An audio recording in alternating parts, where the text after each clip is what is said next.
So greetings and welcome to today's educational program, Modernizing Oversight, shifting the oversight mindset from checklists to high-value risk mitigation by Rob de la Esprillion.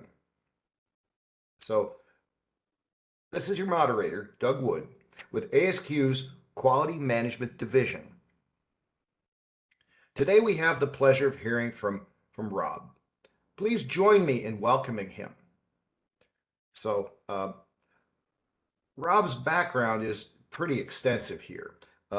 He's a Deming Prize winning team member and a pioneering nuclear quality assurance expert. He's the CEO of DLE Technical Services, LLC. Rob has a distinguished career spanning over 4 decades that started in the nuclear submarine force, which led to jobs in commercial nuclear power, the U.S. Nuclear Regulatory Commission, the NRC, and the Department of Energy, or DOE, national laboratories, and facilities across the U.S. nuclear weapons complex.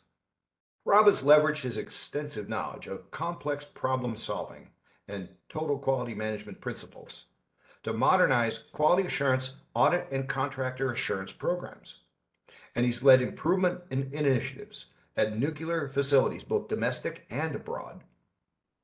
He's an adjunct professor at Endicott College in Beverly, Massachusetts. And in 2023, he was inducted into the Forbes Business Council in recognition of his achievements in helping countless businesses enhance their safety, quality, and performance. So without further ado, it is my pleasure to introduce Rob de la Esprillion. Rob, the floor is yours. Thank you very much. Appreciate that. That was a very kind introduction. And without further ado, let us get started here. I have a lot of content that I've prepared, and I hope some of you who were here early got to enjoy the banter here as we set up. But we are going to dive in and spend about an hour talking about how to modernize oversight, some of the things that I've learned along the way from my travels, mainly in the nuclear energy sector. And so why don't we dive in and see if we can't get this started here. And I would like to begin by just giving you a glimpse into my background. So why am I here discussing modernizing oversight? Turns out most of my career has been spent in oversight roles in the commercial nuclear power and the nuclear weapons sectors. And it all started with the nuclear Navy. After that, I went to a commercial power plant that happened to be the worst in the country, the worst in the United States in the time, back in the 80s. And the Nuclear Regulatory Commission was about to take the keys away. So we went after the Deming Prize from Japan. And that is a copy of my own personal Deming medal that's on my desk. I was part of the team that won the Deming Prize in 1989. After that, I did spend a tour in the NRC. I'll tell you more about that. That was quite exciting. After that, in 20 years in commercial nuclear power, I went to the Department of Energy, where I was a senior policy advisor, all oversight roles, all helping executives to improve quality assurance programs and the oversight, and in general terms, organizational development. Most recently, I've been doing a lot of consulting work around the country, and I'm also an adjunct professor, as the introduction stated. So without further ado, I want to dive into actually my oversight experience, because that's really what's leading us to this webinar. The reason I put this webinar together. Just run down this list very briefly. Yes, Deming Prize, but I started back in '90 as a performance monitoring person in the quality assurance organization. I was a lead assessor doing audits and assessments. And I went to the NRC, spent a lot of time there in a direct oversight capacity as a resident, came back to a utility to be an audit supervisor for 3 years, and then a site quality manager for 6 years. And then I went to the Department of Energy, where my first job was to lead a QA cultural transformation, for which I won an award. And since then, I've been doing a lot of work in these areas and developed complete oversight programs for Schneider Electric, Burns & McDonnell, Sigma Science, and in a lot of smaller projects as well. So I know the oversight model very well, and I'd like to express that I've been very dissatisfied with the traditional approach. And that's really what drove to some significant changes in the strategies, the techniques that I ended up using in oversight at the nuclear sites and then with my customers. Um, so let me start with the bottom line here. This is what I'd like to talk to you about. Why we should modernize, why the traditional checklist process or approach isn't really the best. And by the way, let me get out of my own way here now that we've gotten past some of the niceties here. So give me 1 second and I will make myself small. There we go. Why we should modernize. And let me get my clicker back. Next, how can we upskill your skills? And what do they look like? What are the key skills I think we really need in today's modern environment? And then one of the key things that will make you extremely effective is if you can focus on risk and how we prevent risky things from happening. Mainly, how do we strengthen our defenses? And then I'd like to share with you a modern tool that could replace the traditional checklist. I've done it, and I think you're going to love it. So I really have a couple of things to share with you. Well, let's dive in, and we'll start with why modernize, the reason for improvement. Why is it that I think we need to really be moving in a different direction than the traditional checklist approach? And let's check in and talk about the complexity of modern systems. I don't have to tell you, I don't have to sell you that everywhere you look, there is an explosion of technological advances and changes. And my daughter works for Microsoft, and all I hear from her every day is artificial intelligence, virtual reality, where the future is going to be. And of course, I myself bought into Microsoft Copilot. We use a learning management system that is driven by artificial intelligence. I'm deep into it myself. That is really changing the complexity of how we work. All right, so there's also all kinds of threats that have evolved in the last 40 years. Ever since the onset of the internet, you can really see a dynamic change in our culture and in our working environment. Now we have cybersecurity threats. Most of the infrastructure that we're dealing with, especially in my world, is really getting old fast. The human performance issues are getting more complex by the day. We have an aging workforce that's not being replaced by the next generation. We have a new generation workforce that thinks completely different than I did when I was in my 20s and 30s. And we have some ultra modern working environments now where everybody has to have grown up with an iPad in their left hand and a cell phone in their right hand, or, and in fact, you're addicted to it now. I can guarantee you that half of you here are addicted to that. And I'm also going to tell you that we're facing some really serious threats that I don't think we're prepared for. This is just a quick aside, but cybersecurity threats, especially to our aging infrastructure, is a real big problem. Yet, are we prepared for it? Are we ready to defend it? When I look at my world and the industry standards that most of the energy sector subscribes to, ISO 9001, we don't even talk about cybersecurity threats. So how do we oversee that area? How do we make sure we have sufficient lines of defenses in that area? So I would like for you to check your industry standards specifically for cybersecurity risks, because there has to be defenses in place and we have to have oversight of those defenses. That was just a quick sidebar, but I really strongly believe that's a big deal. This is the one slide that I think really tells a big picture. So we have to keep up with the complexities of today's working environment. Now, look what we have here. We have high tech, artificial intelligence. We have very complex organizations and infrastructure in place, matrix organizations. We have hundreds and thousands of requirements and procedures and laws and regulations and policies that we must live by. This is the age of big data, so we have to meet goals and targets and key performance indicators. We have to monitor and track everything. And many of us are paid based on those indicators, right? Pay for performance. And last but not least, we have many cultural norms to abide by. That puts humans in a pressure cooker in the center of a very difficult and challenging socio-technical working environment. That means more complex problems, more human errors, more complicated human errors that we have to solve. And when we're looking at what these errors are, how they're manifesting themselves, from the perspective or the context of providing oversight, it is a bigger challenge than it was 20, 30, 40 years ago. Now, let's just as an aside, I'd like to talk about the problems that we're seeing in the modern era and what they're costing us. Now, how many of you work in IT or with software or have software quality controls in place where you are? So if you can put it in the chat, I think we'll be able to see some of these comments here. But what do you think the cost of poor software quality is in the United States alone per CISQ? If you would like to take a guess and throw it in the chat, I welcome you. I know you're going to be way off. All right.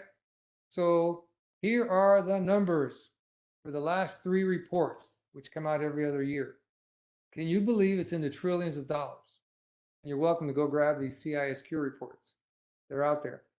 Now, if I go and talk about healthcare, that's almost $1 trillion a year, right? And that's from the journal, the American Medical Association. And I just lost my camera because I'm waving my hands around. And the camera doesn't like it when I wave my hands around. Okay, so it costs a lot of money if we can't solve problems, get to the heart of the quality problems that affect a lot of organizations. And in my neck of the woods, this is a nuclear weapons site, by the way. I asked them, hey, let's talk about your specific issues. And what kinds of issues? High-level issues, 5 a year, moderate-level issues, 100 a year, and all kinds of little issues.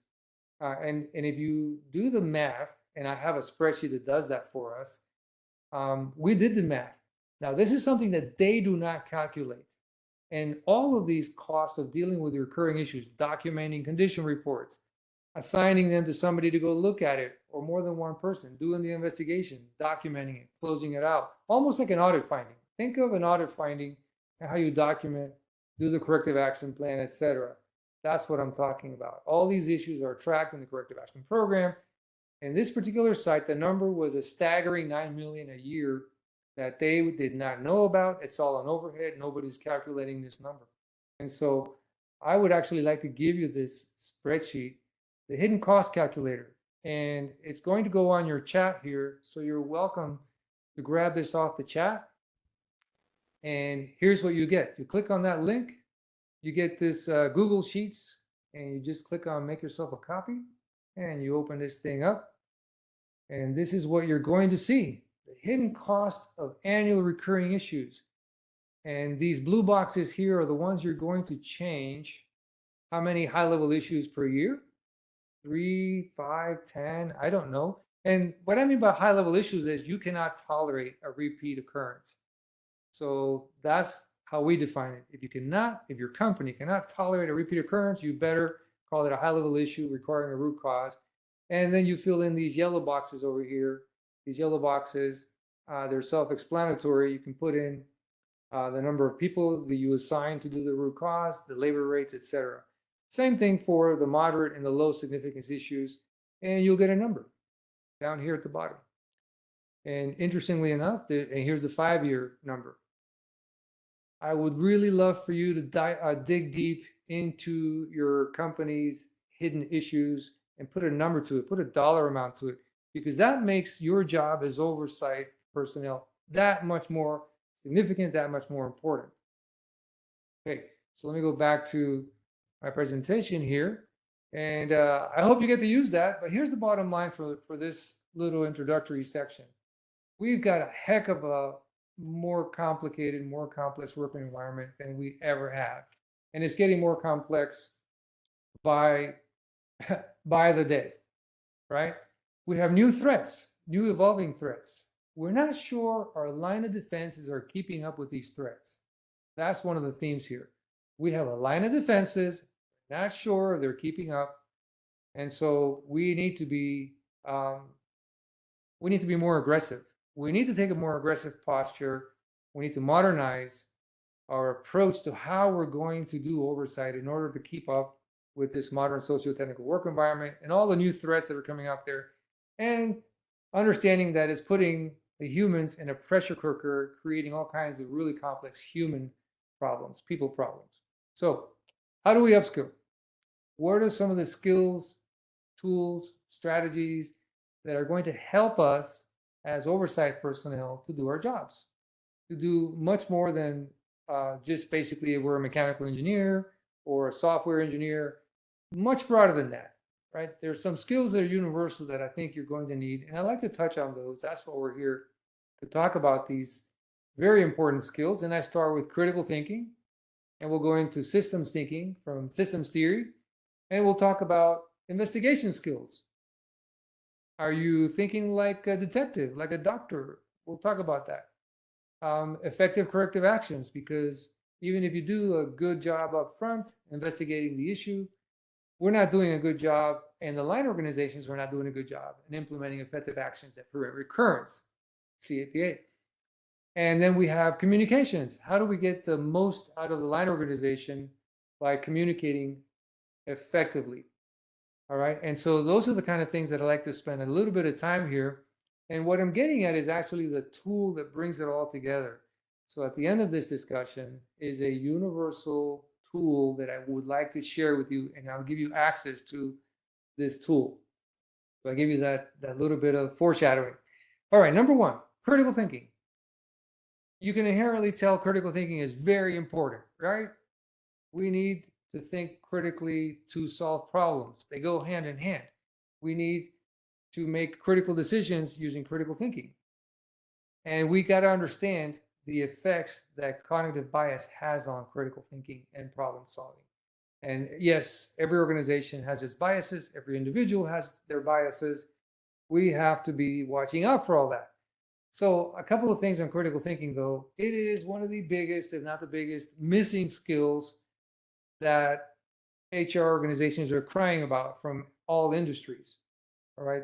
We're not getting graduates coming out of college with sufficient critical thinking skills. And there are studies out there, I didn't have it here, but imagine this. There's several studies that give graduating students from colleges a solid F in critical thinking. And the numbers are staggering. Almost half, almost 50% of college graduates get an F in critical thinking. And of course, the industries are clamoring for these kind of skills. Problem solving, critical thinking, creativity, innovation. They're crying for those. And here's a even bigger study. 332,000 leaders around the world were interviewed by Zenger and Folkman, a very famous duo.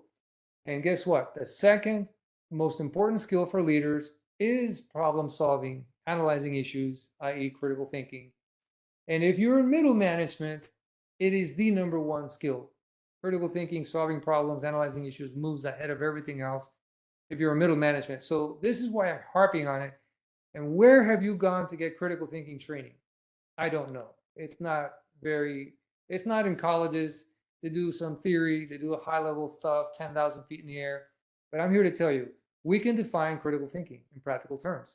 And here's how I do it. And I teach this. It is an intellectually disciplined process. Don't go looking for a phone app or some kind of software that teaches you critical thinking. It is an intellectual process of how to gather and then organize information and then analyze it in the best way possible. And you need different skills to do these things so that you can develop great questions, at least develop informed opinion, not biased opinions, help you make critical decisions, solve problems, and then take the best course of actions that actually prevent recurrence. So critical thinking is at the heart of everything, including oversight, including audits, assessments, everything we do, because it's at the heart of problem solving. So I really wanted to stress that more than anything. Okay, right behind that, let me talk a little bit about systems theory, because one of the problems we have when we do oversight is we take a very myopic view at some problem area instead of a holistic perspective. And so to understand how to take a more holistic approach, we have brought in systems theory, which leads us to systems thinking. Because if we start to look at things like, let's say you're doing a functional area audit of maintenance or operations or radiation protection, doesn't matter. Think of it as a system. Maintenance is a system, and it is comprised of all kinds of subsystems. Yes? And the product of the interactions of all those subsystems, which may include work controls, corrective maintenance, preventive maintenance, training for the mechanics, training for the operators. There's a whole host of things that goes into a maintenance system. The product of the interaction of those subsystems gives you the desired output. And I love this exploded view of a Ferrari. This Ferrari is supposed to go 200 miles an hour, and it takes about 2,000 components to accomplish that feat. Well, this Ferrari was designed and engineered and built to work together. All the piece parts work together to give you that desired output, a 200-mile-an-hour car.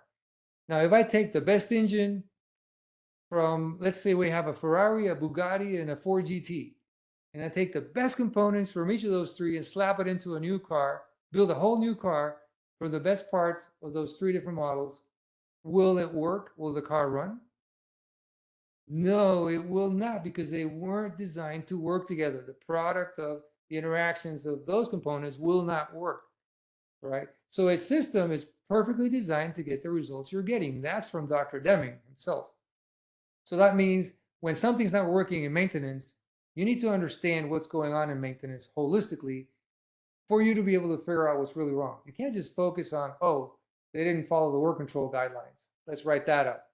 That's too myopic. That's what I'm trying to tell you. So we need to understand how to attack problems holistically. Of course, I can't teach you systems theory in 10 minutes, so I hope you got enough of a taste there. I'm telling you, these are important skills that you need to go get. Let's talk about the next one. Investigative skills are supremely important and probably what turned my career around, starting with the Nuclear Regulatory Commission. The ability to go beyond just mere compliance, the ability to go past the mere symptoms, right? Understanding what's causing those symptoms. And there I talk about thinking like a doctor. Think of this. If you go to a doctor with a fever and he tells you put a cold compress on it and go home, we just solved your problem, you'd be pretty upset. But that is what we do in real life.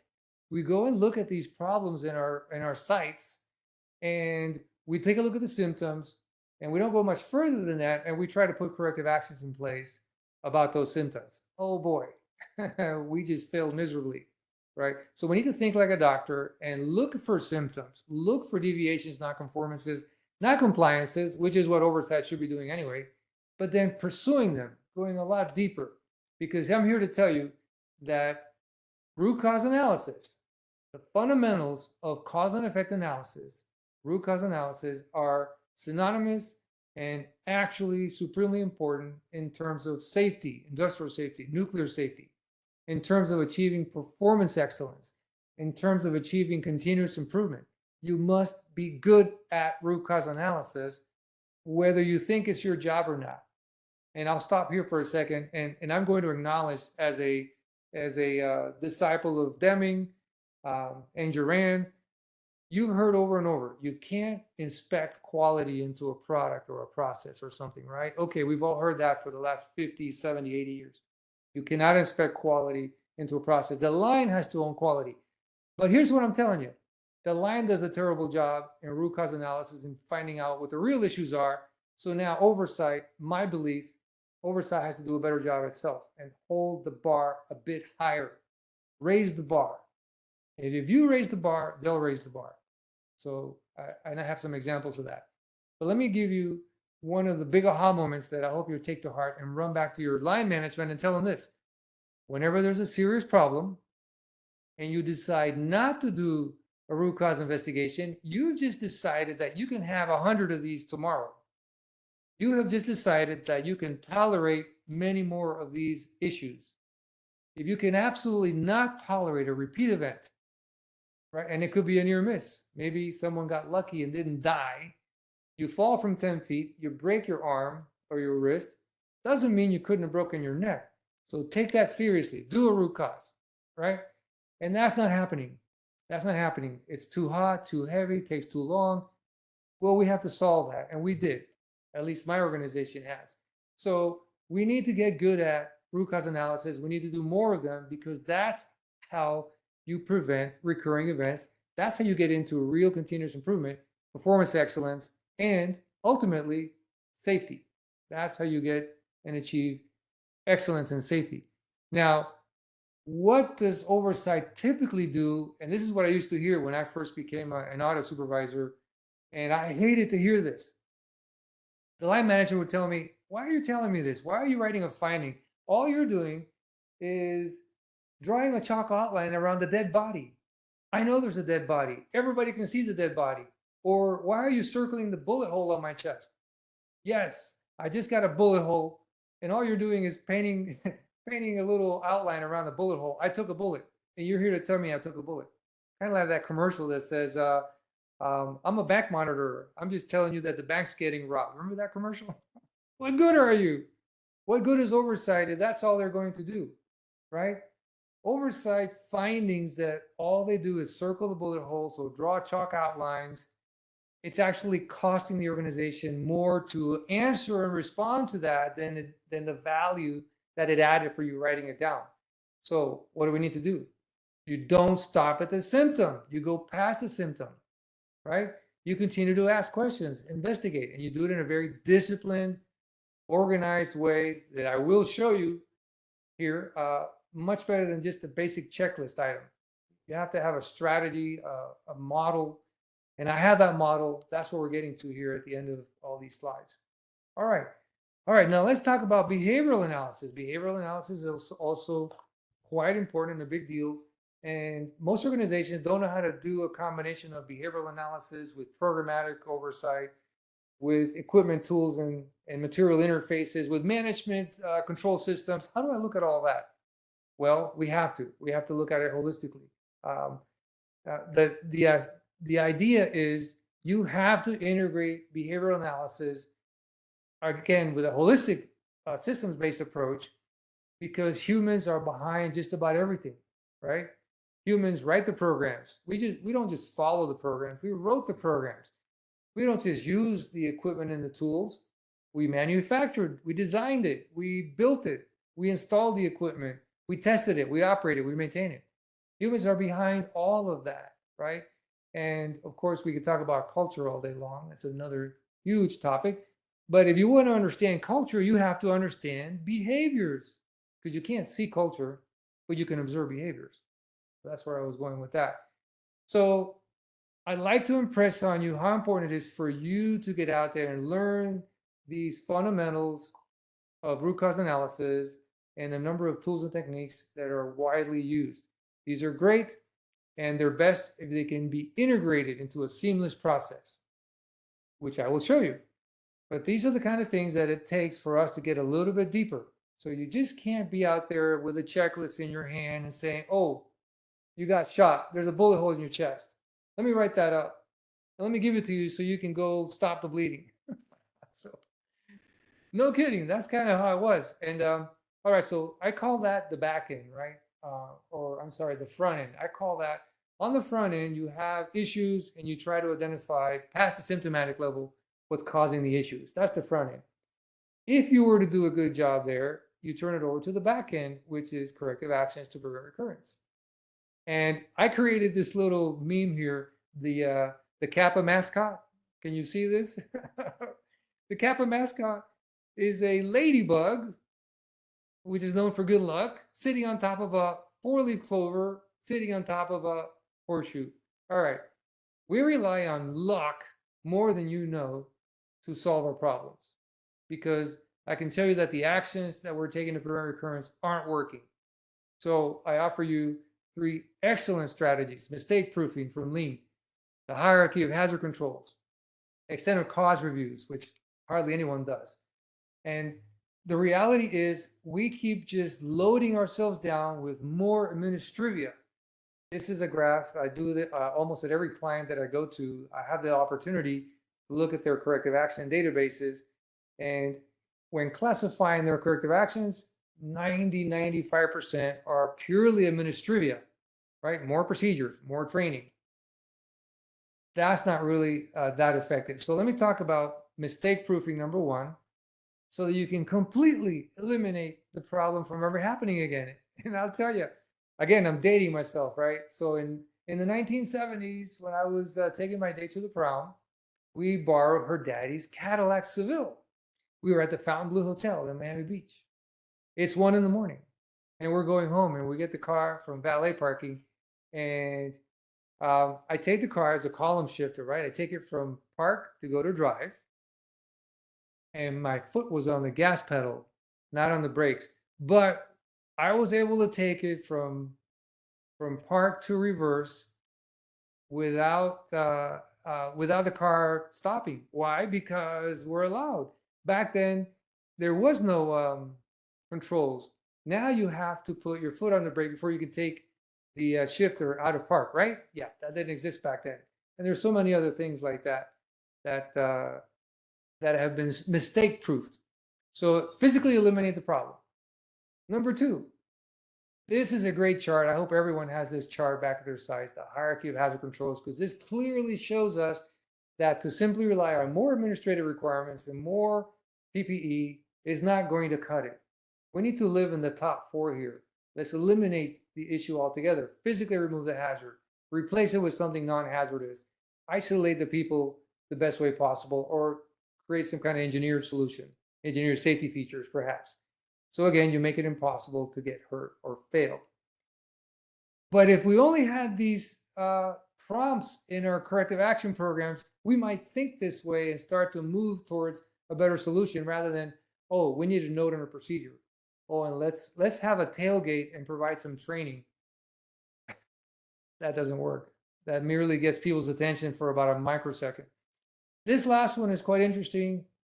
The extent to which the root causes and contributing factors are causing damage in other areas. Think of it that way.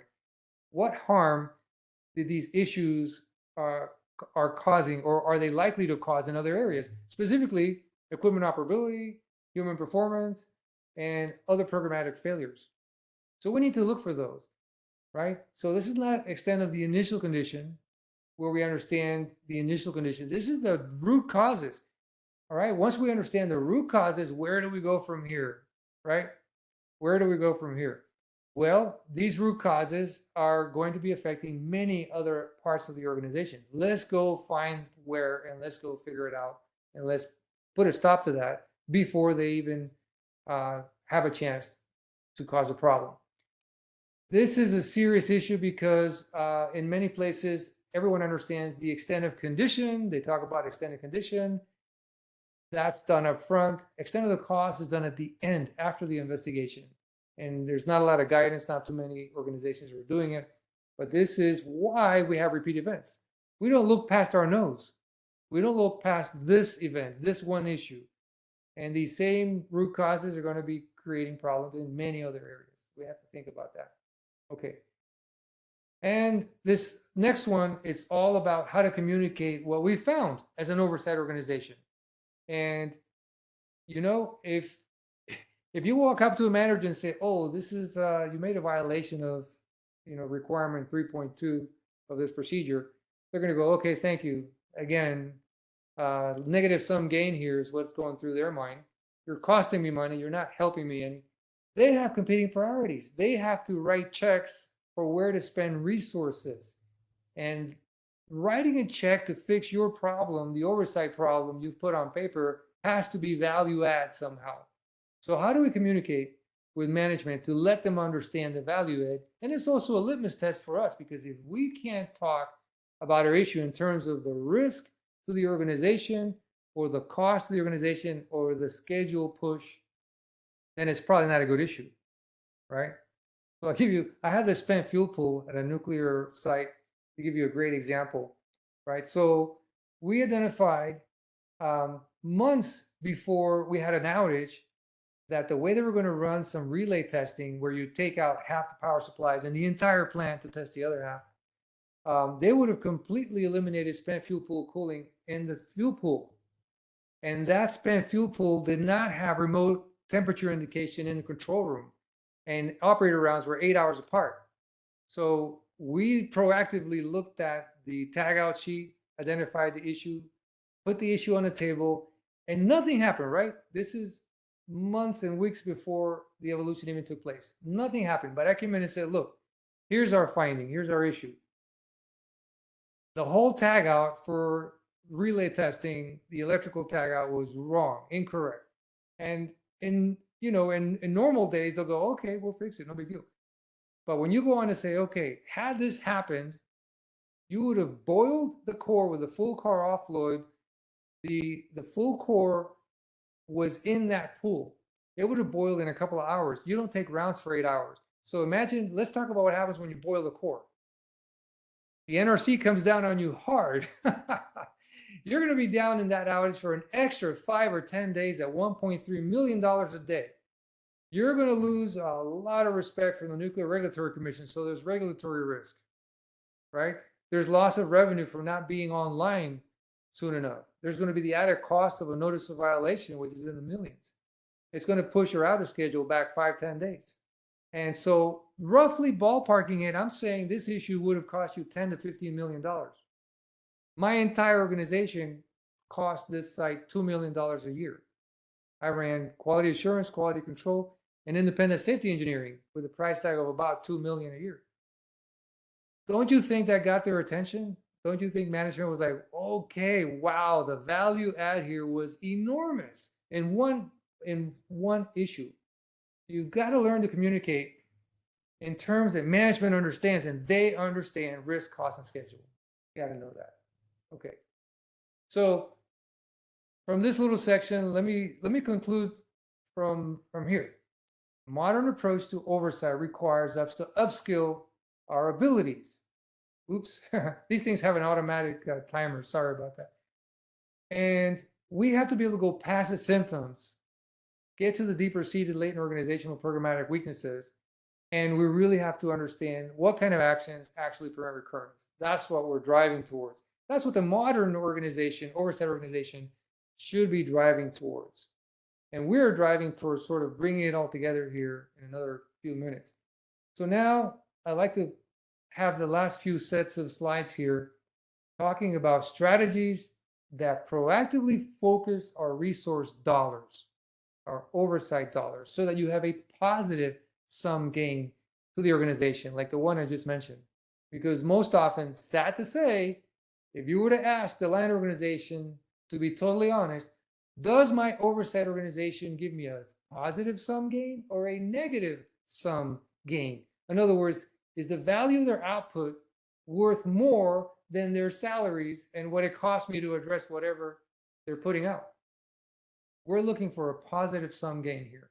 All right, so let's talk about this a little bit. Well, to do that, we need to be proactive. And where should we focus on?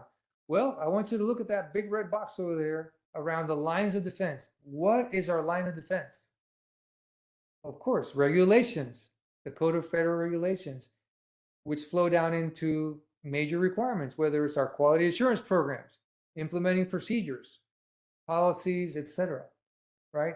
But beyond that, we also have physical barriers, yes, that keep us safe, and we also have cyber controls, cyber barriers to protect our data.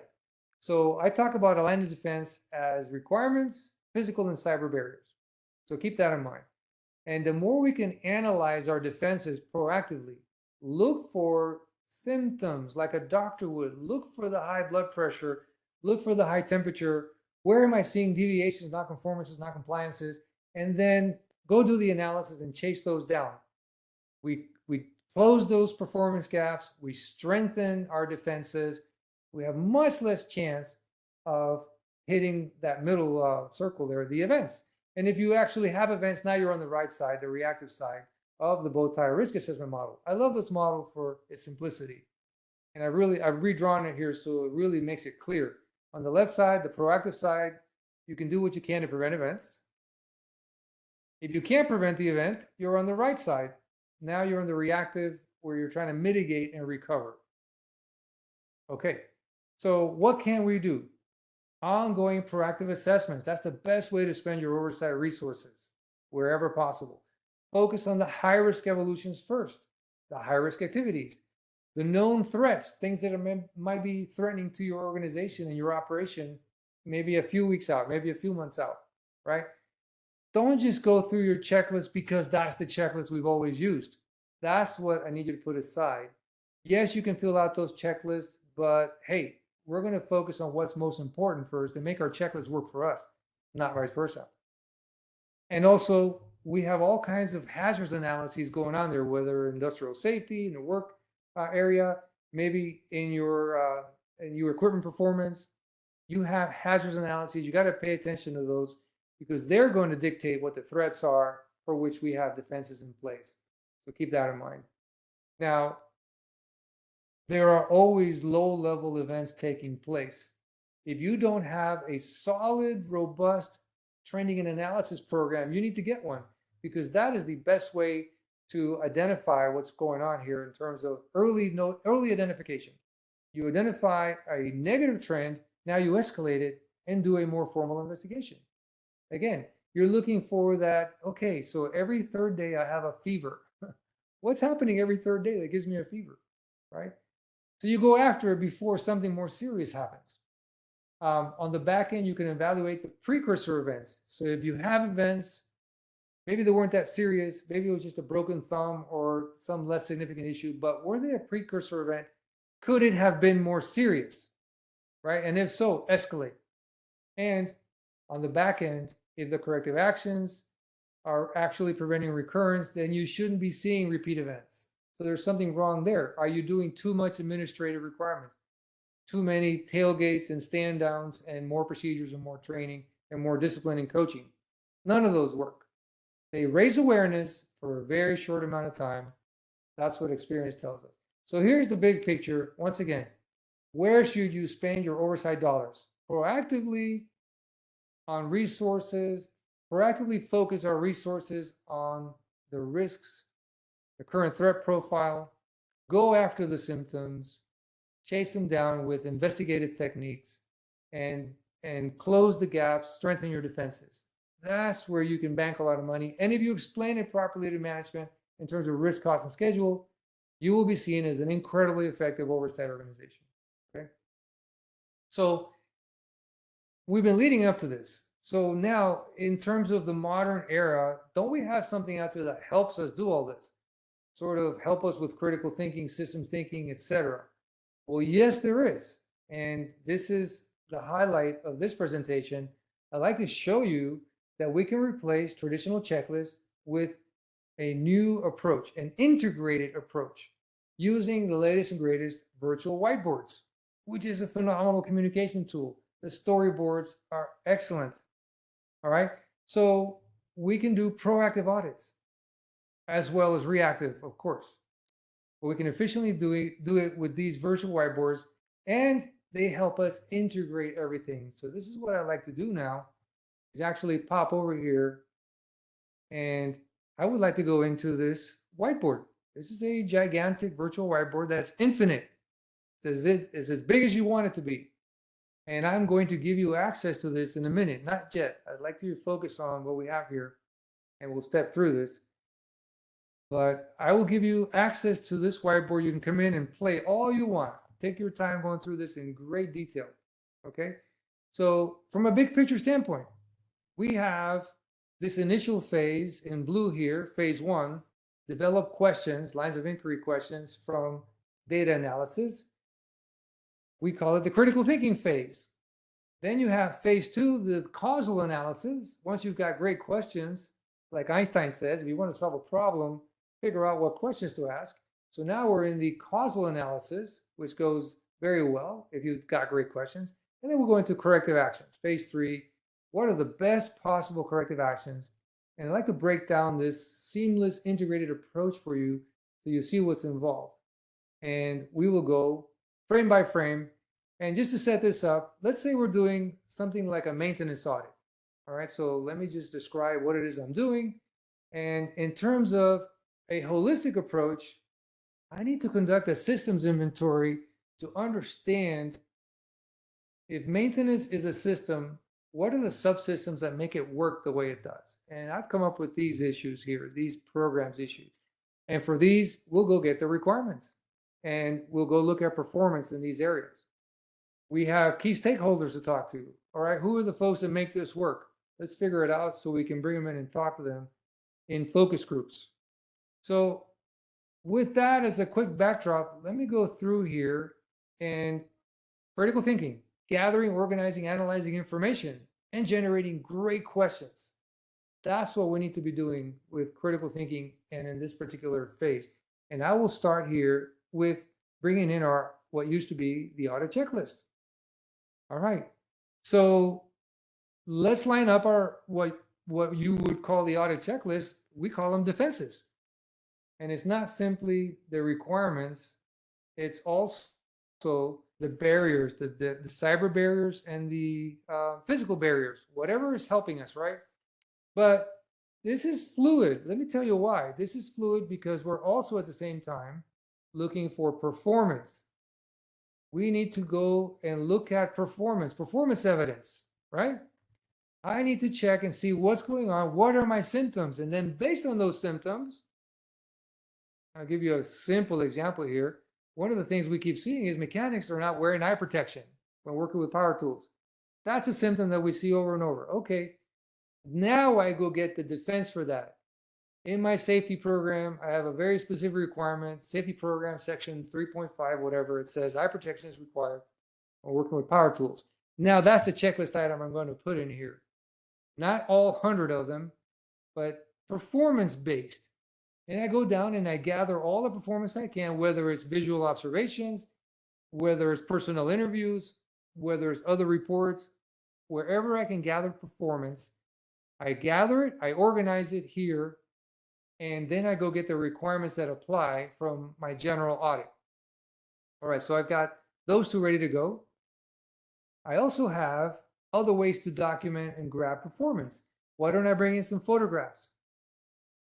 These are the kind of things that are happening out there. I've got problems with each of these areas. So I can bring in all kinds of evidence and capture it and bring it up here. Great, no problem. All right, so now I have all of this evidence, and let me go off to the right. How about if I go look for other data, and my first stop is always the Corrective Action Program database. So I would like to look at KPIs, and I'd like to conduct Pareto analysis of whatever databases you have out there. And this can give us more performance insights because that's what we're looking for. Performance insights. Where are things going wrong, right? Control charts if you're in manufacturing. Process, you can draw process maps. You can do fault trees if you're dealing with equipment issues. And you know what? I have a book with, here it is. I have a book with like 100 Lean Six Sigma tools. You can bring in whatever tool is necessary from whatever industry you work in. Not a problem. That's what we're doing here in this first initial critical thinking phase. Gather, organize, analyze information. And we are thinking like a doctor. We are looking for symptoms. Symptoms are the manifestation of issues, problems, the high-level manifestation, and we're going to dig deeper. So here's how we dig deeper. We take a look at all that performance, we compare it to our requirements, and we develop focused, unbiased, evidence-based lines of inquiry questions, and we call that analyzing these defenses. So were these defenses effective? Were these requirements effective? Well, we have performance evidence that says not so much. So we ask the great questions. These are lines of inquiry questions that come from the evidence. And they are very specific, very focused, completely unbiased, and they're cross-referenced. If you see here, D5.1, they are cross-referenced to a standard. So we're not making up questions. We're not asking curiosity questions. We're not asking accusatory questions, right? We're going to learn to ask focused, evidence-based, unbiased questions. And we're going to get past this tired, old, traditional approach. This is what would have been the findings under the old traditional methodology. We have too many mechanics in the machine shops that are not complying with the requirements. That's my finding. Okay, that's my finding. And you got the evidence. There's all the bullets. The supporting information is right there. And number two, finding number two, they're not complying with tool usage requirements, for example, and you list 4 pieces of evidence. And those are the 2 findings. And they're going to go, oh hum, thank you very much. Have a nice life. I'll try to deal with this when I can. Not very impactful. Probably what happens 99% of the time. Very good. The Lean Six Sigma book, Nicole, this is called the Lean Six Sigma Pocket Toolbook. I love it. It's very cool. Michael George, David Rollins, 2 of the big guys that have been around for a long time. Great book. You're welcome. All right, so now let's get past all this. And if we take the performance, the analysis of defenses. We've generated great questions. Now we can take these questions and we can do a really good job here by lining up these questions under certain themes. And if you like the fishbone, these are kind of like the bones on the fishbone. We need to do behavioral analysis looking at the at-risk behaviors. So we group some of these questions like, why aren't they wearing their eye protection? That's an at-risk behavior, right? So we line up these questions. Also, we have error-likely situations where we're setting people up to fail. We have programmatic questions about the programs, the work control process, etc. We have management control system questions, and we have perhaps equipment interface questions that can come from here, or they're already up here, by the way, under the equipment itself. We can just draw the questions right on the board anywhere that they're happening. So we get all these questions, we bring them down here, and guess what we're doing? We bring in the subject matter experts, whether it's 2 or 200, doesn't matter. And we ask them these questions and immediately go into cause and effect analysis. So this is not, right? This is not just simply Q&A. This is much more sophisticated. So we ask this question. All right, and what caused that? All right, here's the answer. Well, what caused that? And why is that happening? And eventually we start getting some common causes, and that's what these colors are showing. These colors showing that the answer at the bottom of these symptoms, all of these symptoms that we gathered from our initial set of questions, these are all symptoms, something going wrong. Every single one of these symptoms that I'm drawing here led to this particular answer. And now you know why we don't draw lines, by the way, we have colors. There is more emphasis on production than safety. That's what your findings should be. And now you have the evidence. The evidence is, look, here it is, cause and effect analysis. You can write down all of these symptoms that led you there. And here's another set of issues, right? This is the fact that there's a supervisor shortage because management is not filling open positions. And as a result, guess what's happening? The supervisors are stuck in the office. They're not in the field enforcing safety rules. And so people are out there doing what they want. This is classic cause and effect analysis. Some people will call some of these things 5 whys. 5 whys is just a questioning technique. It's not a methodology. This is actual cause and effect analysis. And so now let's talk about the new findings. We have come up with a major training issue, a supervisor shortage, management emphasizing production over safety, the union leadership telling us not to use the buddy system, and the equipment checkout counter is not funded. And therefore, we're checking out equipment without doing safety checks and using faulty equipment. This tells a much more impactful, much more powerful story. And now we bring all that down to the bottom, and we have ourselves the makings of a terrific corrective action plan. So we copy and bring those here to phase 3. These are the issues. These are the corrective actions that will actually prevent recurrence. Not only the corrective actions themselves for the specific issues, but the extent of the damage caused by the root causes. As I mentioned, extent of the damage, extent of the cause determinations. That's what goes there. We could also do other deficiencies that are on the chart and something called gross. Get rid of stupid stuff. Here we go. You may not have heard of this, but that's a real thing, because I dare say, if you've been around for a few decades and you've added procedure requirement on top of training requirement, you have really overwhelmed yourselves, right? And so this is an attempt to get rid of all of the administrivia and be more efficient.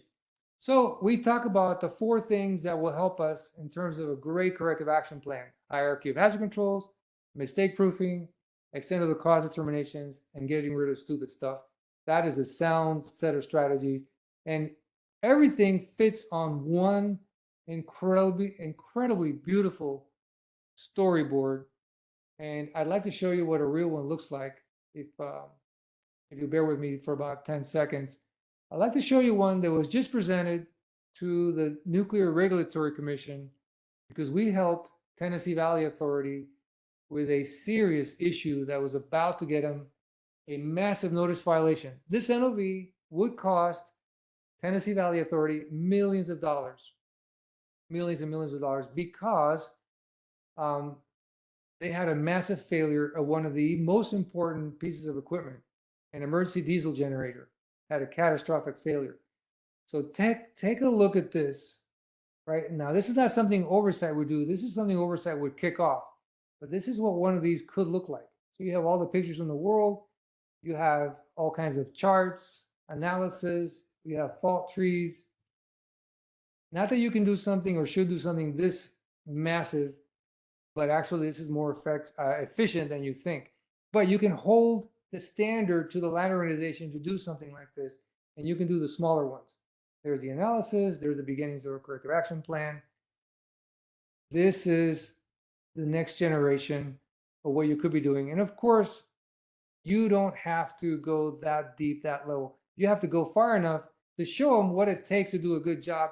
And you have to understand what a good job looks like, which means you have to understand the fundamentals of root cause analysis and how to do something to really get at the real issues. So that's what I'm trying to impress on folks here. What is the modern way of doing audits and assessments in an integrated, seamless fashion with a modern tool like a virtual whiteboard? This is called Lucid, by the way. Lucid is a multi-billion-dollar company, and they're approved for government work all the way up until a SCIF. So unless you have to go in a SCIF to do top secret work, which I have done, you can use this. All right. So that was where I wanted to go, because this is actually, and there's the link. Now you can put the link there, and I'd be happy to leave this on for perpetuity. You can leave, I'll leave this board up forever, so all of you can go in and look around. Call me if you have questions. This is a terrific way to modernize what you're doing, because it brings in everything I talked about. It brings in the critical thinking, the holistic systems approach, right? The causal analysis, the investigative tools, the corrective action plan. All of it comes together on one phenomenal storyboard. This is what I wanted to pitch to you today. Like I said, I knew I was going to ruffle some feathers, change some paradigms, and shake the tree a little bit. Let's see just how far we've shaken the tree. But let me give you this particular case study from my own experience. So this is myself, what actually happened when I became head of a nuclear organization, an oversight organization, actually with the NRC first and then a commercial nuclear. And what we were taught to do was validate compliance, right? Compliance, compliance, compliance. And I actually ended up not liking that. That wasn't very efficient, very effective. So when I was an NRC inspector, and I'm sitting here walking down the boards every day, that was my job, walk down the reactor control room, make sure everything's okay. But I wasn't just happy with looking over their shoulders, I'm really invested. So, well, I found that the reactor hit 2 emergency action limits in the span of several months. One of them was control rod deviation greater than 6 inches, which requires emergency boration. And the operators missed it. But that was not my finding. I went and started my own investigation and found serious reactor theory deficiencies, knowledge deficiencies on the part of the senior reactor operators. That was my finding. That was a major issue. That put me on the radar. That was much more impactful than anything anyone had ever seen. So in a span of 3 years on the front lines as an NRC inspector, I received more awards than any other resident, was named as one of the top 10 in the NRC, received all kinds of cool stuff. But the reason for my success is because I came straight from the Deming Prize, straight from being a root cause subject matter expert. That's what my job was in the Deming team. So I became a root cause instructor in '91. That's how long I've been doing this. Well, after my success at the NRC, I was hired by a utility to be the site quality manager. And well, you see the logo there, Florida Department of Light. And so when I got there, we're doing the same old traditional, very traditional, let's do the audits and assessments, let's use the checklist. And most of the time, this is how it went. You had this massive audit. It took 4 full-time auditors, 18 part-timers, 2 months, and we had 2 findings that were pretty ho-hum. Boy, what a waste of resources is what I told myself. I mean, what are we talking about here? So I inherited an organization that was not appreciated, right? Line management kept pushing back on everything. They didn't like us. They said we added little value. They said we were costing them money, negative sum gain. We were circling the bullet holes. I kept hearing that. That's what really upset me. So we had to switch everything around and get to a point where they actually appreciated QA oversight. They appreciated how we identified issues they knew nothing about. They appreciated the risk-based proactive approach and started to take more accountability over our findings. They appreciated our heavy focus on safety, reliability, risk, and they told the regulators how great we were. That's incredible, right? That's what happened after a couple of years of beating the drum to change and modernize what we were doing, not just use the traditional checklist. By this time frame, my teams were named one of the best in the United States and benchmarked all over the place. But it wasn't just the United States. The World Association of Nuclear Operators came looking for me, and I was able to help Slovenia and South Africa nuclear plants with their quality improvement initiatives. And as soon as I left here, I went to Yucca Mountain for the DOE and got a medal over there for a quality assurance turnaround as well. So this style has really, really paid dividends. This is why I feel passionate about it. I want to share it with you.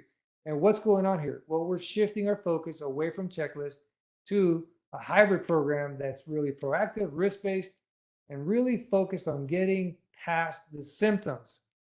Think like a doctor. You can't just put a compress on the fever, right? You have to figure out what's really going on. You have to know how to get to the issues, the deep-seated latent organizational weaknesses, and that requires some root cause analysis training. And also, you have to have a business sense. You have to sort of think in terms of, all right, we're part of a business unit. We cost $2 million a year in salary. We better be worth $2 million a year. And if you look at a traditional MBA model, you need to be worth 3 to 5 times the value of your salaries in order to be effective, right? But I showed you in one issue, in just one issue that we identified a savings of about 10 to $15 million. So, and then imagine how many issues we were identifying the rest of the time. It all added up. And then, of course, we communicated that effectively. So we didn't just say, oh, well, we spotted something, fix it. We were very careful to talk about risk, cost, and schedule. They listened to that. Now, I'm here to tell you, is this going to be easy for you? It wasn't easy for me. So I come to work one day, and this note is in my inbox. And I ran to human resources and said, look, if I die on the way home, if I have a mysterious accident, right?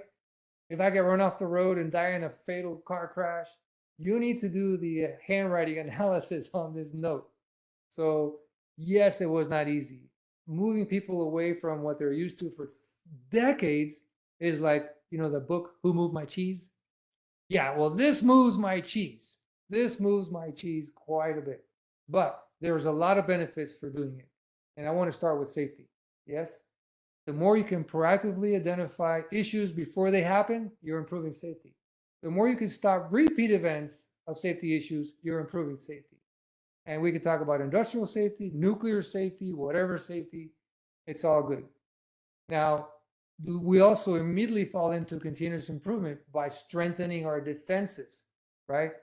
We support risk management. We lower risk by strengthening defenses. Engineering lifecycle management. We improve the equipment performance. Project management. It's all about overcoming your problems, staying on schedule. Organizational effectiveness and resilience. You can bounce back from issues by doing a really thorough, holistic investigation that really solves it for you and prevents it from going forward. Much more resilient. Reliability is going to improve, and overall cost, operating costs, are going to go down. And you, oversight, can be a big part of it. You have to modernize, but you can be a big part of the success of your organization. And I'm so sorry that I've been to so many facilities in my travels in the last 40 years where QA, QC, they get embedded into the line and they turn into nothing more than paper pushers And all you're really doing is keeping their projects moving by signing off on whatever needs to be signed off. You're not really assessing performance. You're not really holding their feet to the fire, raising the bar, diving deep into the latent weaknesses. It's unfortunate, but that is the role that so many oversight organizations have fallen into, and regulators. Think about the regulatory oversight being provided over industries, whether healthcare, energy, you name it, transportation. The regulators are doing an abysmal job because, and I can go back to what I said, we have trillions of dollars a year being wasted in repeat events. And the regulators are supposed to be watching over our shoulder. They don't know what good looks like either. And they also need to upskill as well. So I'm talking to the Nuclear Regulatory Commission and the Nuclear Defense Facility Safety Board. So we're trying to get the regulators on board as well to improve their oversight model as well. So I'm going to be wrapping up here, and we'll open it up for all your questions. But here we go. I strongly believe, and I'm passionate about the fact that we have to adapt because of what's happened since the 1980s. We have to modernize. We have to change our strategies because of the massive advancements, the exponential advancements in technology. And again, it's not just about that. It's that it's putting us humans into a pressure cooker. We're in the center of a massive pressure cooker, which means more complex problems, bigger issues. They're more difficult to solve. They're more difficult to uncover. And we have to have new and improved skills and strategies, right? So we have to upskill us. We have to upskill our critical thinking, systems thinking, advanced causal analysis skills. And we have to have the kind of modern tools that I just showed you.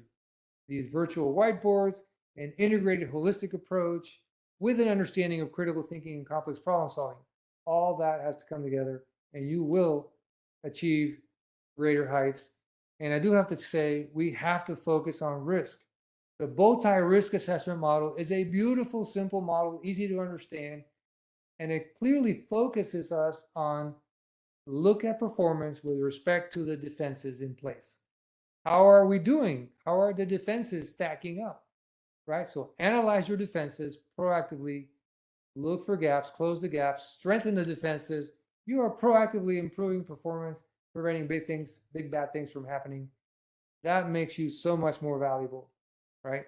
So that's what I wanted to leave you with, and say, hey, it is time that we come to the 21st century. It is about time we change the model, the modality, and get past these checklists that have got us handcuffed, making us believe that if we don't fill out this checklist, we're somehow not doing our job. No, QA was never about 100% check on everything. It was always about a sampling process. It's always about spot checking, right? QA is not meant to do 100% verification, compliance verification of every requirement. That's impossible. So we have a lot of leeway. Let's take advantage of that leeway. That's what I set out to do with the NRC. When I learned how effective that was, I took it to commercial nuclear as a site quality manager for 6 years. Got worldwide recognition for that. So I'm just here to say that it works. Changing the modality, modernizing oversight actually has tremendous payback, tremendous benefits. And with that, you can get this information later. I'd like to open it up for questions now, and see if we can take some questions from the audience.